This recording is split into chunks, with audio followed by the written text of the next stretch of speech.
they rein in the right to even not just express anything, but think certain things too. And you'll find that you get the actual nudge units, and they do have nudge units. I've given talks on them and put the links up as to who they are, etc. And they do literally will come and they'll get in touch with you after trying to nudge you off into other areas of study or whatever it happens to be, or conversation.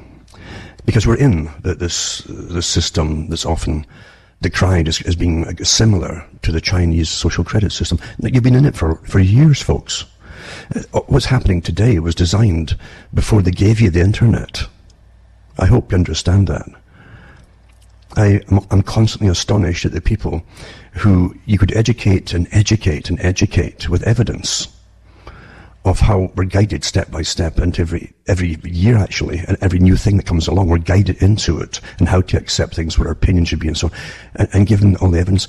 But they go straight back in to thinking we're still stumbling down through time somehow, because it's just too huge for them to imagine that billions of people across the world can be guided by the same people at the same time along the same path. Nothing is easier when you understand how to do it, and you have the means to do it, and the authority to do it. There were books churned out, lots of books on the global society and the coming socialist order, etc., of the world. And before that, you had the Fabian Society going way back to its foundation, talking about bringing in the socially controlled society, meaning scientifically controlled society.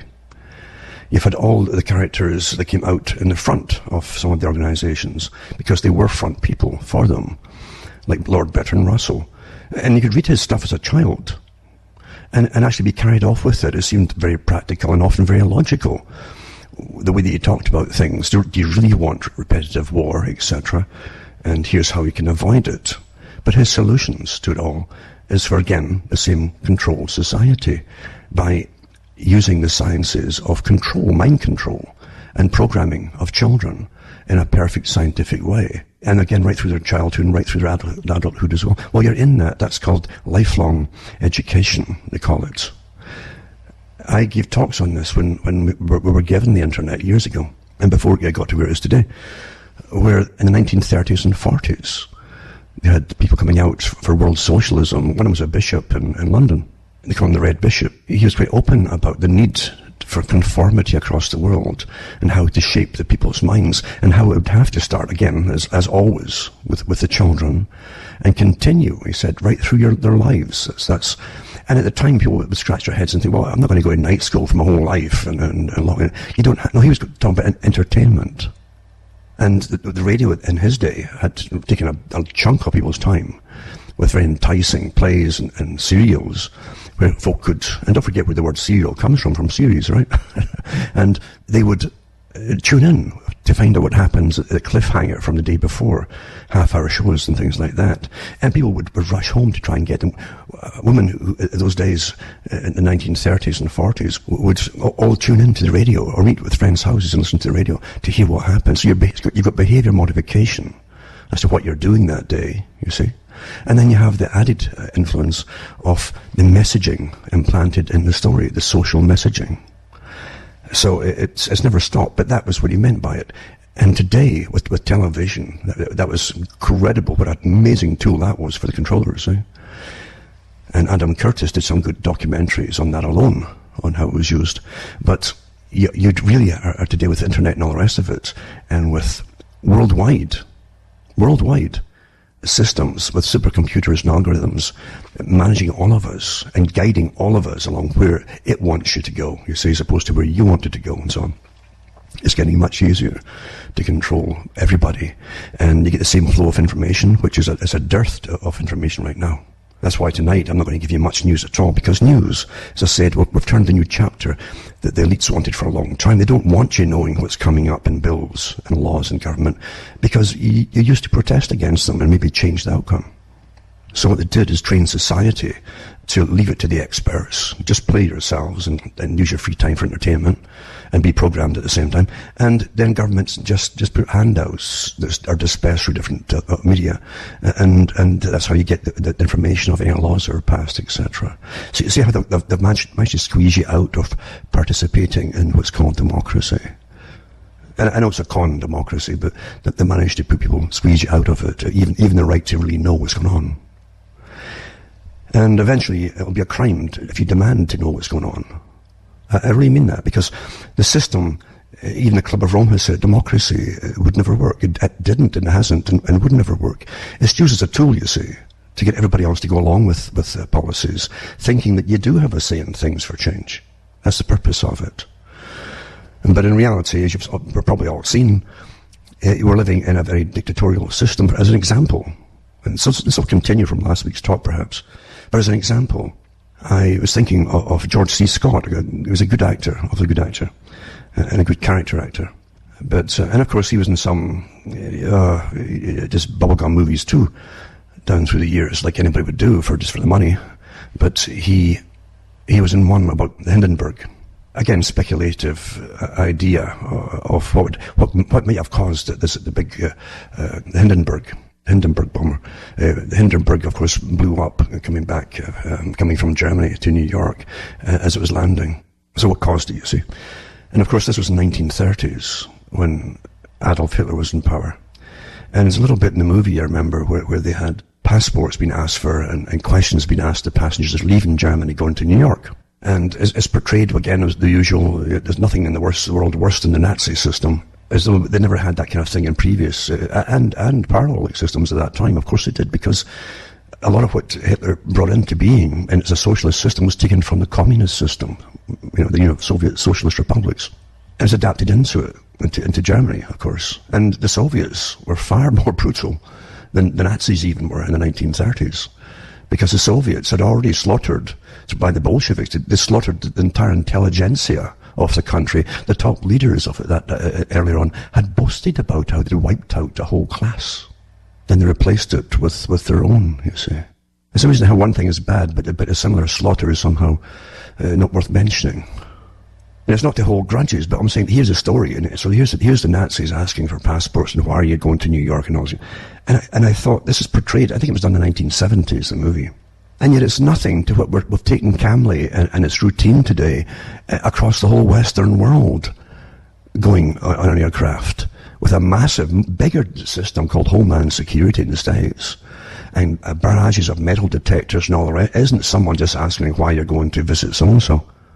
It's way beyond that, but that's portrayed back then as bad, you see. How we adapt into systems. It's amazing to me how we adapt into systems which can parallel something and surpass something that was shown as being diabolical at the time. You see how it's dangerous, it's so dangerous to forget. And I've given talks on how we're trained to forget all these little strides that you make. Because under the guise of keeping you safe, they always strip you, always down through history, of your rights. And the first one to go is the right of privacy. You're in a dream today, a dream of tyrants that's our nightmare. And we take it so calmly as being not as for our own good, you see. History, I've said before, is a horror show. Down through history, down through many, a horror show. Terrifying the public with scary stories. It's an old technique, and then they come out and once they've convinced you the world's going to end, then they tell you what you must do to stop it, and you obediently comply with their demands. Very old trick. Just like the ancient priests would do as mumbo jumbo for good crops and so on, and to ensure that the sun would rise the next day, the sun priests, etc. And they would terrify the public and say, after a bad crop, well, that's because you didn't give us enough payoffs, basically, enough awards and rewards, or enough of your labor, or your diamonds, rubies, or whatever it happened to be, and your gold or silver. And that's how many ancient priesthoods survived across the world. Latin America had it. You have it, of course, in different parts across the Middle East. And so on, a very, very old technique of terrifying the people. And, of course, as they had a life of leisure, these priests, then they could study and collect information, which becomes education for themselves. And that's why it was passed on very secretively amongst themselves, information on the study of the stars and how stars moved and the positions of them and so on. And also the planets as well, positions of planets. And then they could bring in omens, you see, and portents, and terrify the public again by knowing when you get eclipses through many, many centuries of study. And that was literally magic to the peasantry, the literate peasantry across the planet in the ancient world, where the high priests would do amazing dances and so on and terrify them with their curses and oaths. And sure enough, here's a trial. It's like a trial, before you throw your money in to them. This is what could happen if you don't. You keep giving us money to make sure the sun keeps up and comes up. And it goes all dark for a while. Oh my God, and what a power, eh? Over literate people. And you understand that the fights people had over such a long period of time to get individual rights, because you're always treated as a people. That was it, the people. You're the people. You're not so-and-so, you're the people. And those in power have always tried to keep it the same way. Individualism is the worst enemy of totalitarian systems. They will not tolerate it. And they can't tolerate it. Mao Zedong said the same thing when he was asked about the things he feared. And he thought about it, and he says he didn't fear weapons or guns or anything. He said, I fear someone who's got a big idea. The same term that George Bush, the two Bushes actually, the father and the son, both used in their speeches on a New World Order. A big idea, they called it. Because in the circles, you see, who rule the world, in the club, you might say. It doesn't matter what party that you pretend to belong to, they're all in the same club, and they've gone through the same rituals, etc. But the big idea, of course, is someone who comes along and it comes up tonight. A religion, for instance, terrifies them. It terrifies them, because believe it or not, religion will motivate people much quicker, faster, uniformly, so they'll cooperate than anything else. Starvation won't do it the same way either. But for cooperating with each other along a belief system, they'll do it. And it terrifies them. And so the first thing they had to do is destroy the real workable religions, the ones that worked and gave rights to the people. And when I get back to the ancient religions that did the sun worship and so on, that's different altogether. These are the same characters that had sacrifices and so on. In the Christian world, it gave, for the first time, individual rights to people. Individual rights. And that took a long time to ferment properly and come down through time. And you look at the end into the 1800s, 1900s in Europe and in Britain especially, the changes that eventually came to be. And it took a long time to do so. And it was never made perfect or not. But look at the changes they made for the rights of people. That all came from Christian societies, including the abolition of slavery and things like that. It all came from the same. So always don't forget the things that you're destroying now really were the end of an era. They came from the end of an era of Christian thought and conscience, because the thought gives you conscience. Being a Christian gives you conscience. It doesn't justify the horrible societies that ruled over people, no doubt about it, and used people just like cannon fodder for their wars and so on. Doesn't excuse it at all. But we've got to remember that basic human rights all came from the same people. And now you're going backwards, under the guise of conformity again for the planet, and keeping you all safe. And you have less rights than you did 20, 30 years ago. And it was done without your permission. It was all done with governments just passing laws amongst themselves at the top, uniformly, which were all drafted up before 9/11 even happened, apparently. That all came out too. And now you have professionals running our systems. Professionals have nothing to do with they have doctrines, except nothing to do with democracy.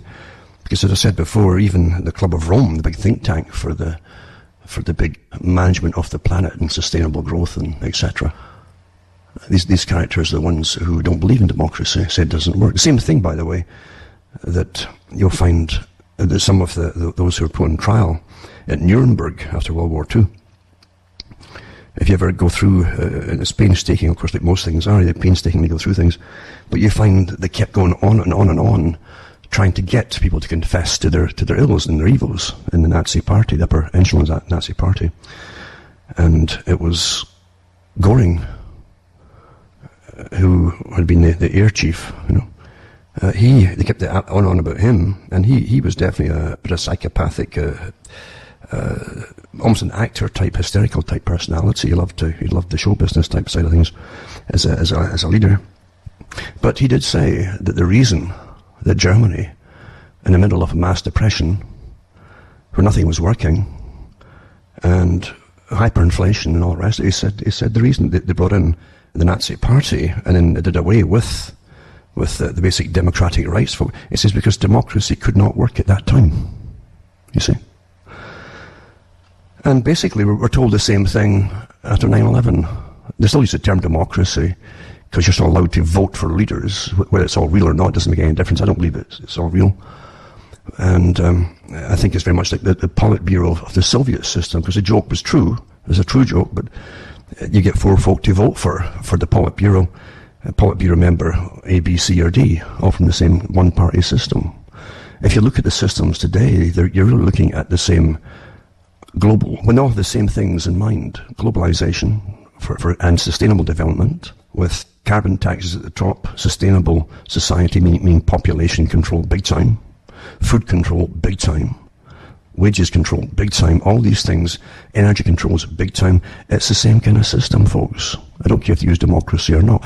When they don't have really a diverse goal between parties, then they're all really the same. Exactly what Carl Quigley said in his own book, Tragedy and Hope, that eventually the parties would all be spouting the same thing at election time to get in. As I say, we've never had...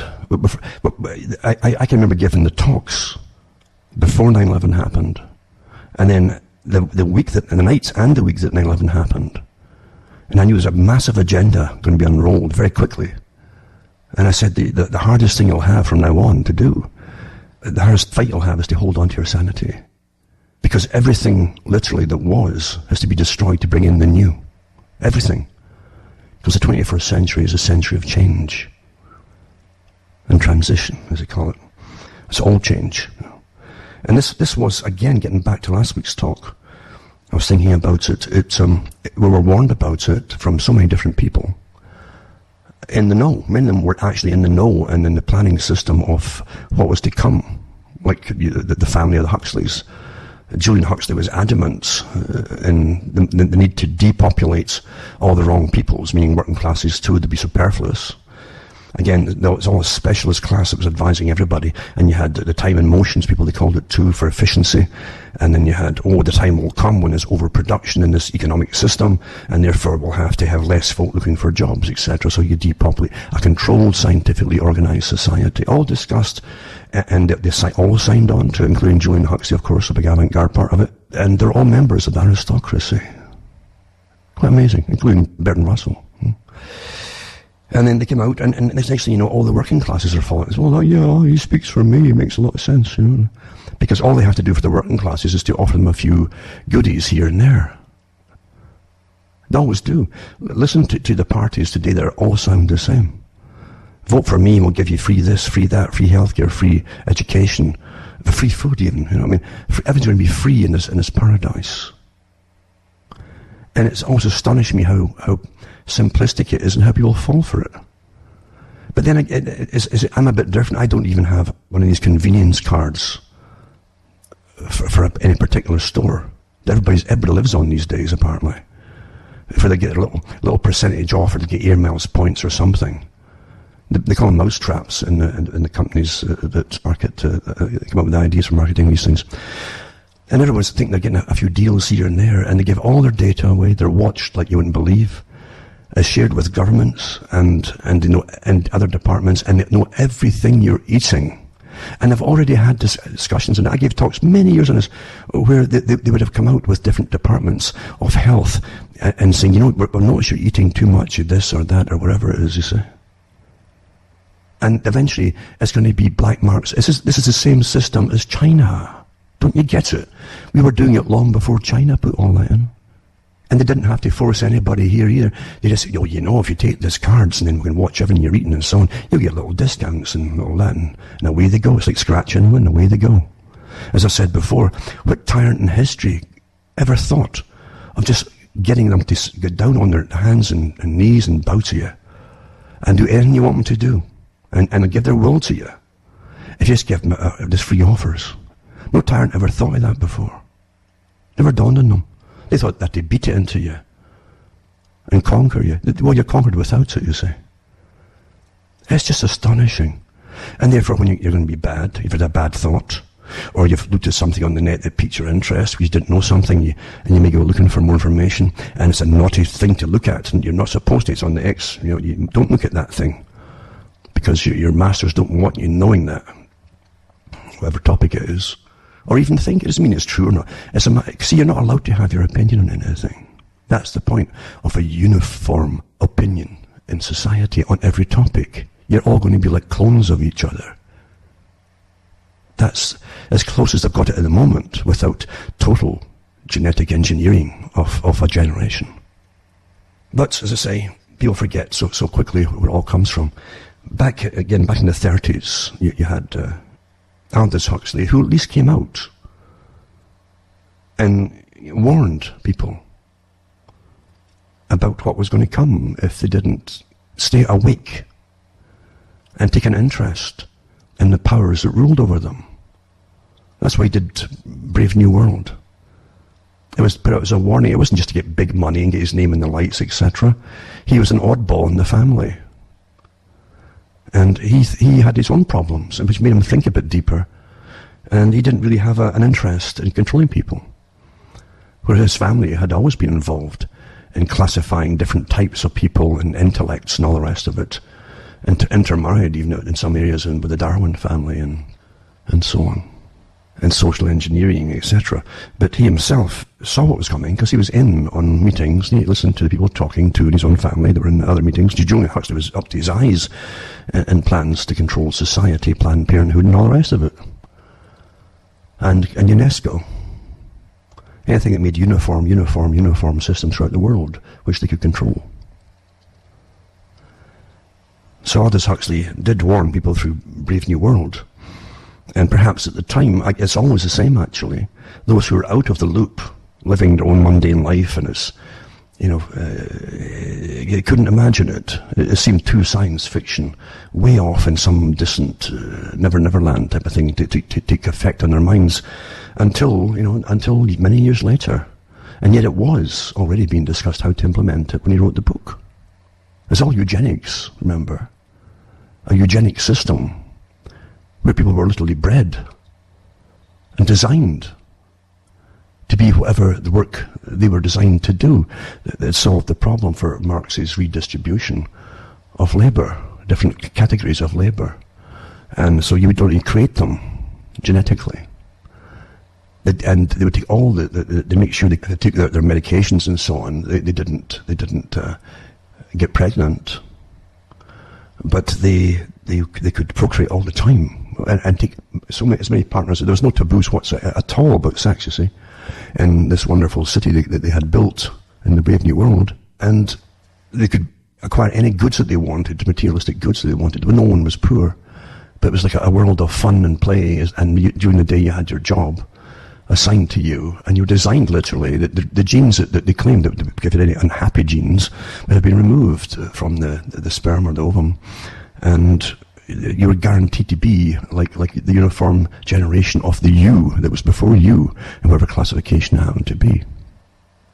It's interesting too that Brave New World, the author of it, taught George Orwell briefly for a while. And then Orwell came out with his book, 1984. So they had a comparison of the two books, but it wasn't just a comparison. It was of things which were definitely going to come. And in George Orwell's day, it had come to an extent with communism, with the boot stamping on the face, human face forever, and then had gone through the same system in a German fashion through the Nazi Party. Both big experiments, very similar, in socialism, scientific socialism as they call it. But he also knew that they did experiments which would go further than that. At the same time, we should remember too, and the reason I'm going into this tonight as well is because, as I say, this new chapter we're in, you're not getting any real news, if you've noticed. You really aren't, are you? You're being kept out of the loop because they've weaned you off of your right to know things. Quite amazing, isn't it? So you get declarations from government after laws and things have passed, but you won't be really aware of it, and maybe not even concerned. Because there's so much entertainment out there to follow, or what the stars are doing, or who's sleeping with whom. in the star-studded glitterati, as they call it. So anyway, in 1948, Orwell's book came out, and it was called 1984, The Reversal of 48. He had a title which was changed to be The Last Man, basically. He wanted to call it The Last Man, but his publisher didn't like that, and it was self-explanatory in it, what happens to Winston in the book, 1984, what he meant by the last man, and the comments of O'Brien, who's assigned to torture him, about him being, if you're the last man, you know. And he makes him look at his face in the mirror after his teeth have all fallen out and all the rest of it. He's been shocked to death with terrible electric shocks and so on. The whole point was to destroy, completely destroy, your individuality. The individuality that separates you from the state, whatever the state happens to be called, or the system is called, you and the state. Until you couldn't see yourself as apart from the state. In fact, eventually you'd burst into tears and be horrified if you thought you were barred from the state. Every thought that you had to be the state's thoughts and not your own. Own think was a crime and things like that. So it's just fascinating to see what was to come to. But here you have 1933, and who taught a man who came out with 1948. And you also had Bertrand Russell churning his books out in the 40s too about the coming scientific socialistic system, right through into the 1950s and 60s. And he worked with all the groups, Frankfurt School, Macy Group, all the big ones who were to set up a new culture for the planet post-World War II. That's Bertrand Russell, for those who don't know that. And then you had in 1948, it was published in English in 1949, a book too, by a professor in medieval studies, called Etienne Gilson. And it was The Terrors of the Year 2000. And it was something that I read in school when I was a child, a teacher. And it conjured up images in the mind of a horrible change that would definitely come around the year 2000. It's interesting too to me now, because they had big debates when you had to hit the year 2000, if that was when it would change, and they even had all the usual scary stuff out, and would time stop, be Y2K, all this kind of stuff, all nonsense stuff, the same kind of stuff in a different form of the first millennium, when comets would portend ill things on Earth and plagues and so on, see. But they really went to town at the top with all this coming year 2000 and prophecies, and you had the Mayan calendar and prophecies. They did that again later when it didn't work out in 2010 or 12, and it didn't work then either. So, but the fact is, it's always used. But what you do get out of it is the big plan. The big plan was definitely planned for what was to happen from then on, from 2000 onwards.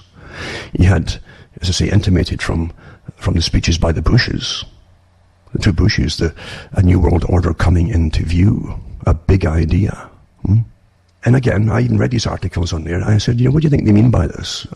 It's like an occult language they were using, the terminology, and it was. It certainly was. Absolutely it was.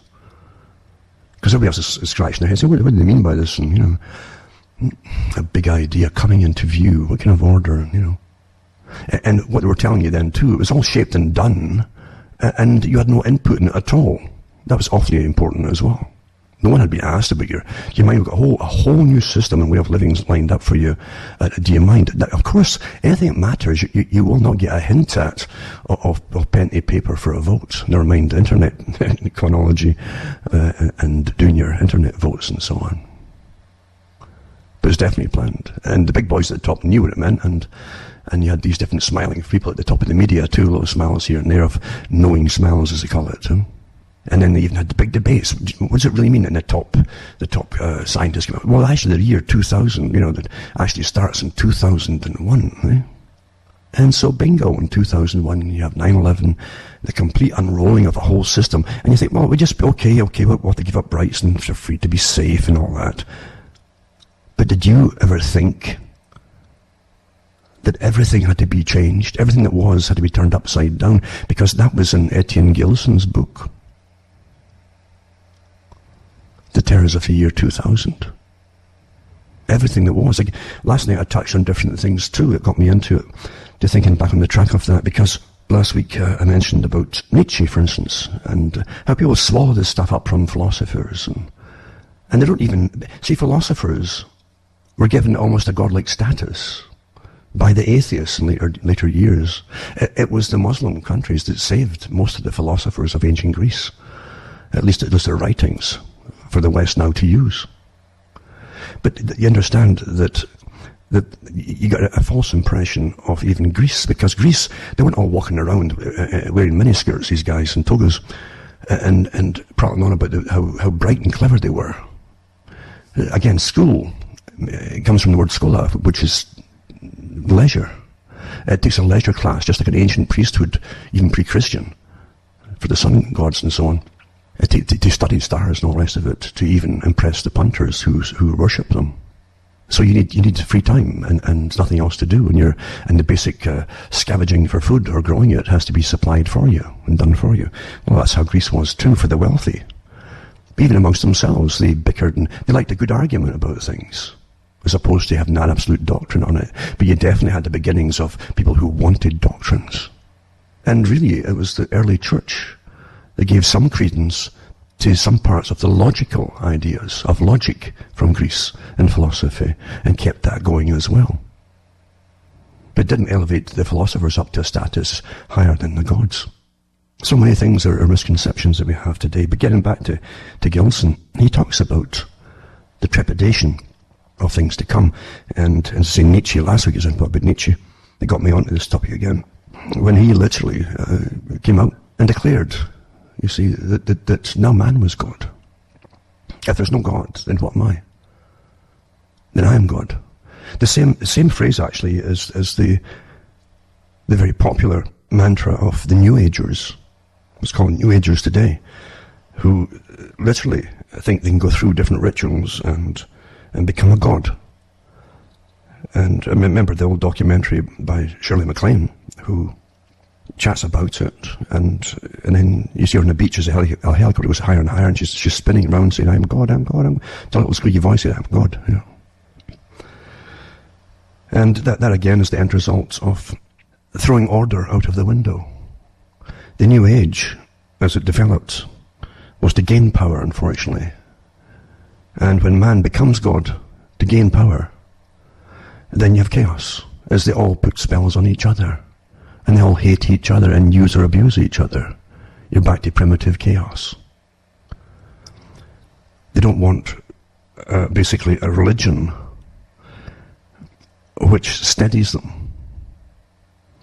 And it steadies the people by giving them rules, basic rules of rights and wrongs, not just for an order, the order, whatever the order is they join, but literally an order for life and living itself. And most of the time, they'll miss all of the points that are given out to them of improving themselves. Because often, improving yourself means you must give something up. And they don't have the patience to wait and see what happens by giving something up. And therefore, the greatest things, or miracles as used to be called, will pass them by and they don't notice them, or they don't experience them, they don't have them. And so they go deeper and deeper into invocations and sacrifices and terrible things like that to try and get that power. Of course, there's courage at the top, because anything you join that's a systematic system, basically a formula, also is a pyramid with the controls at the top.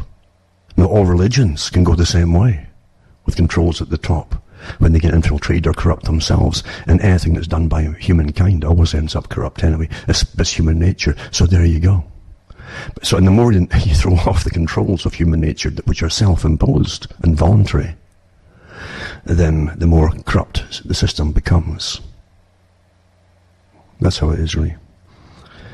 That's a very simplistic way of putting it, but in a simplified way. But the fact is, that really is what present-day magic has brought people to.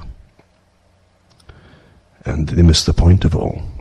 And they don't want something that's been so maligned and abused and misused too over time. That's what happens. Is Christianity. They don't want that. Where you're given the choices of doing the right thing or the wrong thing. And everyone knows what's right and wrong. You all do. I don't care who you are. You know it. So, the terrors of the year 2000, where everything would happen, and everything that once was forbidden or warned against would become the norm. All rights were turned upside down. That's what Gilson was talking about. And he was taking it from, almost a canonical type of viewpoint from the Middle Ages onwards. And how humanity existed and saw itself from the different strata of society, all the way down through time to the present, at that time, the present time he was living in. And as he mentioned Nietzsche as well, that, again, if God is dead, then who is God? Then man is God, see? And all the things that were prohibited, and generally to keep a society safe, even workable with your neighbours and everything else, could be turned upside down and thrown out the window, you see? When all the laws and rules for survival, and rights, and don't steal, the basic commandments and so on, all those things were just tossed out the window. If God was dead, then what was impossible? Nothing became impossible. And that's the terror, you see. That's one of the biggest terrors. That now nothing is impossible. Killing millions of people now is possible. That goes in, again, to talks I've given on Kissinger and Brzezinski, big top security advisors. And Brzezinski saying the same thing, and Kissinger as well. I think he went along with it and said the same thing himself. They both said the same things often because they both belonged to the same organizations at the top. And at one time it was almost impossible to kill 1 million people and dispose of them and deal with it, the manpower, logistics, and all the rest of it. But now it was easier to kill millions of people, to kill them, than contain them and manage them. All these things tie into what I'm talking about, right? The terrors of the year 2000. From the actual book itself, it says, is in very truth, it's a beautiful, frightening, and penetrating prose poem, in a sense. And Gilson gives to us, without scholarly references, even enigmatically, in what concerns his medieval base histories of Raoul Glaber and others too. That's all contained inside of it, because he draws from previous authors and writers. And some of the book actually came from one of his friends who died already. I think it was Fossil. If you read it, it's a good read to make you think, for those who like thinking. A lot of people now today don't want to think. Anything makes them uncomfortable, and been trained, of course, to turn away from anything which might make them a wee bit edgy or uncomfortable on something. They'll turn away from it because it might be scary about yourself. The last thing you want is maybe impose self-restrictions upon yourself, or maybe you should change this or that or whatever, you know. Or maybe you should be involved in certain things. Although, even people who, in a Christian sense, used to take it as the world was evil. And technically, I can't really disagree with them. The things of the world that happen in it, because of humanity itself, can be definitely evil. Let's admit that, at least. Admit it. Then the animals have no choice on what they do to each other, predators and prey. And even you'll find even chipmunks will fight each other over food in an area. They can't help their behavior. So here we are with our ability to think and choose. But inside humanity, you have the different types cropping up, and there's no doubt about it, the psychopathic group have always had a high position, if not governing the world, in the countries of the world, then administrating it and planning it for those who own it. That's what I've come to conclude a long time ago.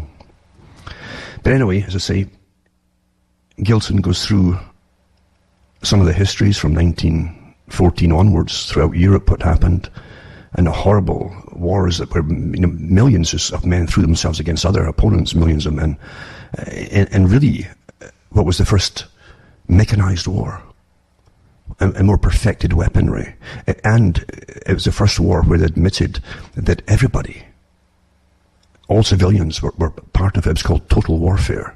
That became a dogma, a theory taught in officer training in Britain initially, and then spread outside Britain to other countries, to total warfare, that no one in a nation could be basically left alone. They're all a likely target, because you're making something, or you're keeping, just like we do today. You'll starve nations.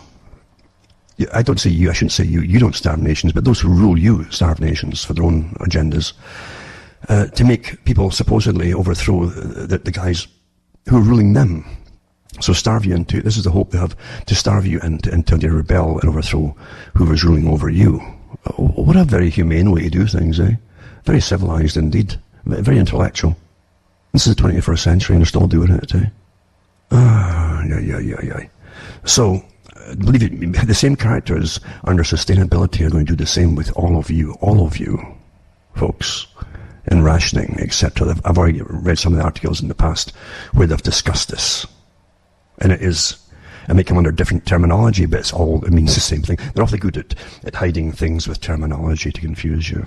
But anyway, I'll definitely go through a little bit of this, things to come, as I say, with terrors of the year 2000. And that's where he traces it back to, as well as people like Nietzsche and the philosophers who trained you step by step into the acceptance of the utter horror of it all. A horror, 1914 should have shown them that you couldn't go on with a war right away. It was so obvious, where machine guns, the heavy-duty machine guns on bipods and tripods, they could fire 600 rounds a minute in belt-fed ammunition, were placed along the trenches sometimes 10, 15, 20 feet.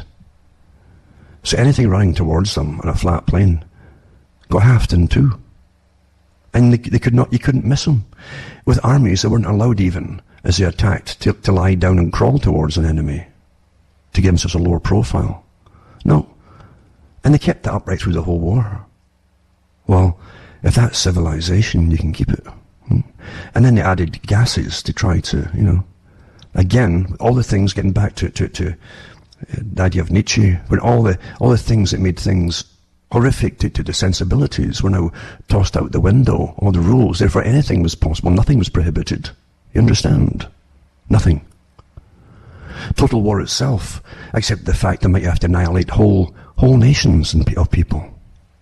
That went right on and through World War II. Whole nations of people. And it's still the policy of some countries at the moment. All because, as I say, the Europeans first had tossed out the window, for some of them good reasons as well, and terrible industrial revolutions and poverty and squalor galore, of a society that became hardened because of the conditions and threw their religions out the window and allowed their leaders to grab Nietzsche and all the other philosophers too, to go along with it. They tossed their religion out the window and it made everything possible. Nothing was unthinkable. And it's been on a roll ever since, folks. All that was right is now wrong. All that was wrong is now right. Gilson also talks about, in his book, remember 1949 it was published, that they called it pasteurism at the time for Louis Pasteur, who, of course, there was a great discoverer of bacterium and study of it too, and pasteurization of milk, but they called it pasteurism. Actually, it was better known at that time for biowarfare. We didn't have the term biowarfare. But he's talking about the banks of the arsenal stuff they were creating back then, and had been during World War II, up until his book was published, of diseases, and altering them to be more efficient killers of humanity. All that was unthinkable became thinkable. Some of the highest people on the planet are paid to go off in the mornings. They might have in fact, they all have very wealthy homes, live a very wealthy lifestyle, all paid by our tax money, and they design ways of killing us and other peoples. And we call this civilization that we live in. And Gilson also talked about how they could change genders of people by design, by designing babies. This is in the 40s. And how they wouldn't stop there. They make new types of humans to suit specific jobs. I've talked about this before. There's definitely branches of science and biology, and they talk about bioengineering humans, actually coupled with animals, if need be, different genes, to create specific types of humans that can even go under sea and become divers and welders, and so, without the need for scuba gear, etc. And this is genuine stuff. I'm not making it up. The X-Files, that's all part of it. It's where it all came from. It's all this kind of stuff. Discussed a long time ago.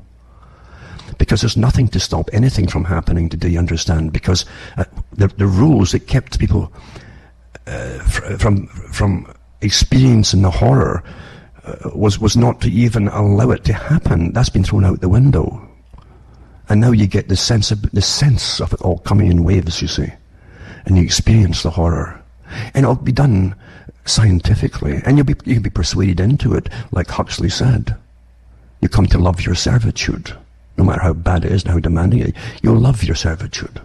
You'll be convinced and nudged into it by the nudge behavior groups, behavioral insights teams, and so on. It's all here, folks. And the West goes sterile and doesn't even stop and ask why. And doesn't ask the obvious question is, how come it's not a crisis? Well, it's not a crisis because it's planned that way, obviously. Or it would be a crisis. Huh? If there's a crisis, you might all go extinct. Believe you me, the farmers who own us would want to find out what's causing it, and they would stop it like any other farmer. Obviously. It's interesting too that because of that they knew they create different kinds of designed humans. Go into the impact of science on society, but Bertrand Russell tie that in with it too. And you'll see what he talks about. It's all connected. Russell said on page 50, I've read this before too. And it's good to repeat things to people because they forget so fast. He even mentions how repetition is so essential to condition you. Well, see, repetition on yourself is essential for you to free yourself as well. He said anyway, he says, Fichte, their philosopher, laid it down that education should aim at destroying free will. Right? This is the guy who worked with the Macy Group. It was designed to set up as a massive international think tank to create a post-World War II culture, which would be totally under control. And creating free sex and all the rest of it, then coming with abortion to deal with the fallout of the free sex, etc., and the destruction of the family unit, yada, all that stuff. They worked with it. They worked with all what's called the radical groups, the socialist groups. They worked with the groups, the Frankfurt School, for instance. And the Macy Group were also given the authority to do so, to create a new culture by Eisenhower, it was, when he became president of the US. So they weren't just doing a thing all on their own. This is still the same today. The big groups that run us have authorization from the top. Some of them don't even know that, but the guys who rule them and run them, they do know this. It's been planned that way. So Fichte laid it down, education should aim at destroying free will. See, you do free will by destroying the individual. So that after people have left school, they shall be incapable throughout their lives, the rest of their lives, of thinking or acting otherwise than as their schoolmasters would have wished. But in his day, this was an unattainable ideal. What he regarded as the best system in existence produced Karl Marx. In the future, such failures are not likely to occur where there is dictatorship. And that's the famous part too that I've mentioned many times and many folk have caught on to. Diet, he says. The food that you're given, right, is available for you. Injections. And yes, he went on to say that injunctions, laws and so on, will combine from a very early age to produce the sort of character and the sort of beliefs that the authorities consider desirable. And any serious criticism of the powers will become psychologically impossible. Think of all, you talk about your social credit system, and you're already seeing it to your naughty, no money for you this week, you see? Things like that. That's how it's done. Any serious criticism of the powers will become psychologically impossible. Even if all are miserable, all will believe themselves happy, because the government will tell them that they are so. A totalitarian government with a scientific bent might do things that to us would seem horrifying, he says. Again, getting back to Nietzsche, thinking about Nietzsche, nothing would become impossible, you see. If there's no God, then all the rules that you had, morality rules and so on, moral rules, are out the window. And that made a lot of people excited of what they could do then, right?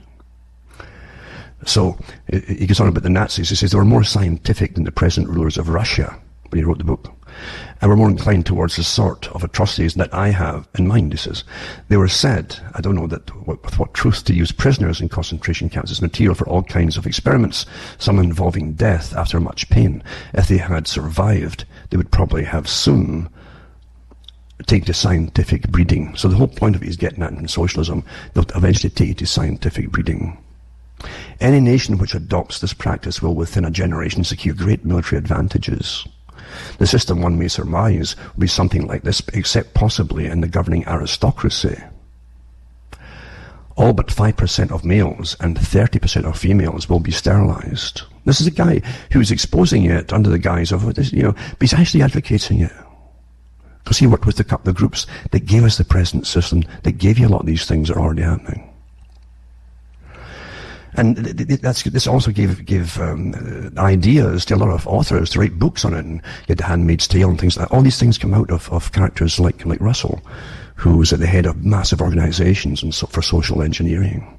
So anyway, it says all but 5% of males and 30% of females will be sterilized. The 30% of females will be expected to spend the years from 18 to 40 in reproduction in order to secure adequate cannon fodder. As a rule, artificial insemination will be preferred to the natural method.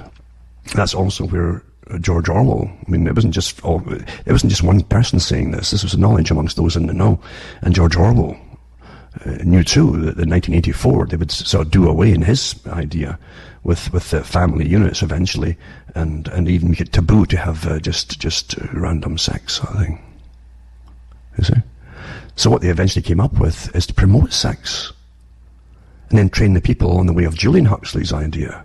Promote sex, the fallout will be mass pregnancies, unwanted, and then the state will come in and either pay for women to have children at home, just without men involved, except for impregnate them, or else abortions. That's how it all worked out. You never live through an era of a system. You never live through an era of a system where you're really your own person with your own mind and you're an independent thinker.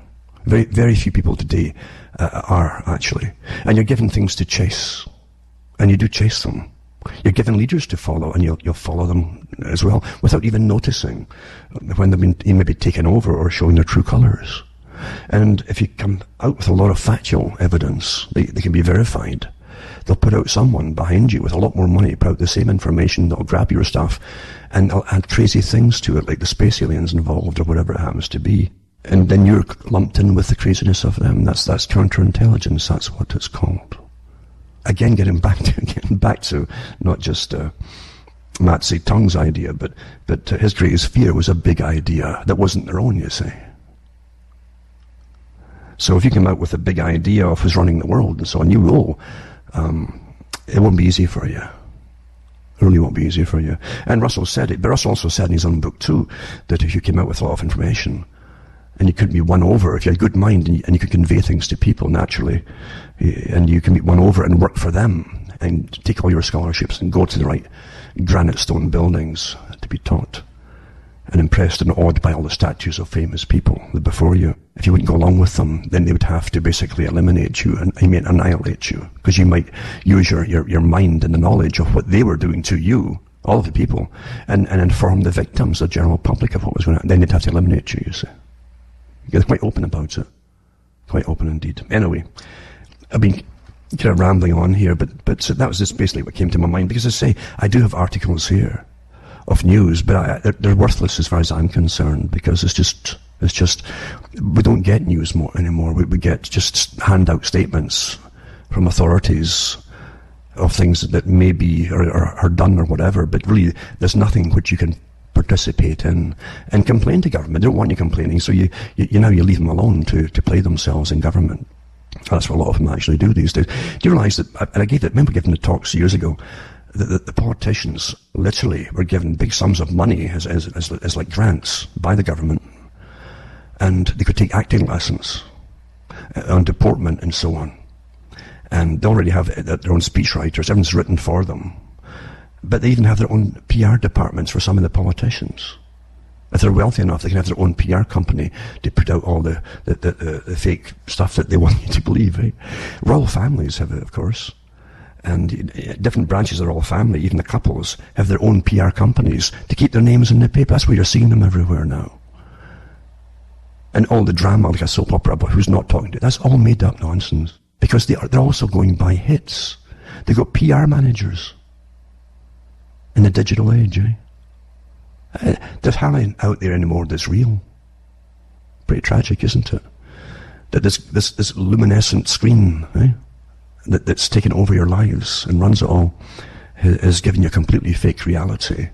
And now, of course, it's simply diverting you off into other areas that you maybe don't even need to go or didn't want to go into when you're looking for genuine information. They actually say, and I've heard people in universities in Canada, They had certain panels. They used to go on television years ago with these authorized professors and you always knew who was the head honcho one amongst them.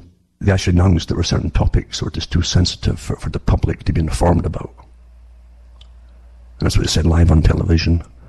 You're just too wild and crazy, you see. You're not intelligent enough to handle certain kinds of information. I'm not kidding you. No, I know who it was. I won't say it because I certainly will be persecuted for it. And that's how things really are these days. It's getting pretty nasty, isn't it? But anyway, just think about it too, from all different people who have helped to destroy that which was, under the guise of philosophies, step by step, and then substitute themselves and their philosophies. They all have a pyramid type of system. There's always a capstone at the top, folks. And when they're in unison across the world, with a unified plan across the whole planet for every people's, then you can guarantee they're all working together on it. Of course they are.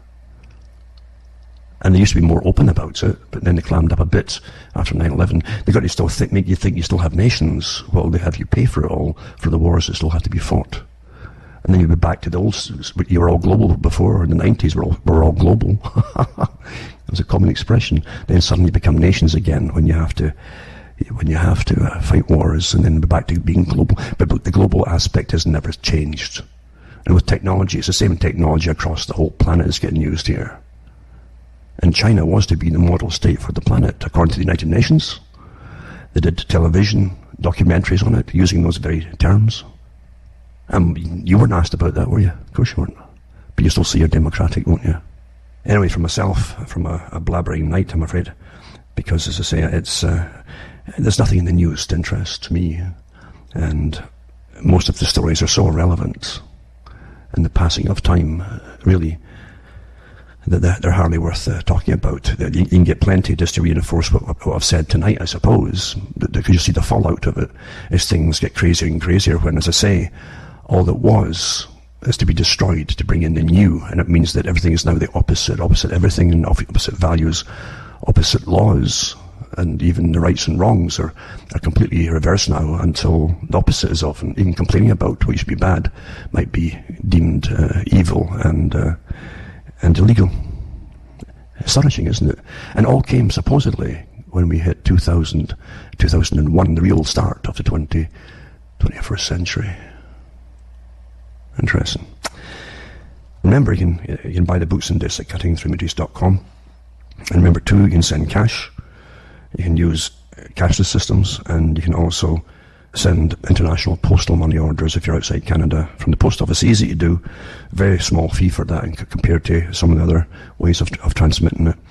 And people can still send their personal check as well. There's ways to do things, because things will get worse and worse as we all get nudged and warned and cut off. And it's just like sheepdogs. Sheepdogs, if you watch them working on a group of sheep, a herd, can literally single out one or two according to the whistles, that language of whistles by the shepherds. They used to have these sheepdog demonstrations in Britain and Wales, especially. There was really good ones in Wales. And them so well trained, the two dogs could literally go into a pack, or a herd, as I used to say, of sheep, and separate the one or two that they wanted, or whatever it happened to be. Well, that's what happens to us now. They're separating you and just nudging you off away from the crowd and try to isolate you in a different pen from the rest of society, right along the lines of Bertrand Russell. From Ontario, Canada, I'm Alan Watt.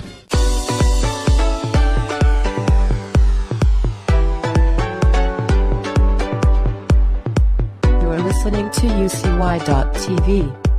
Why don't you stick around for more awesome radio?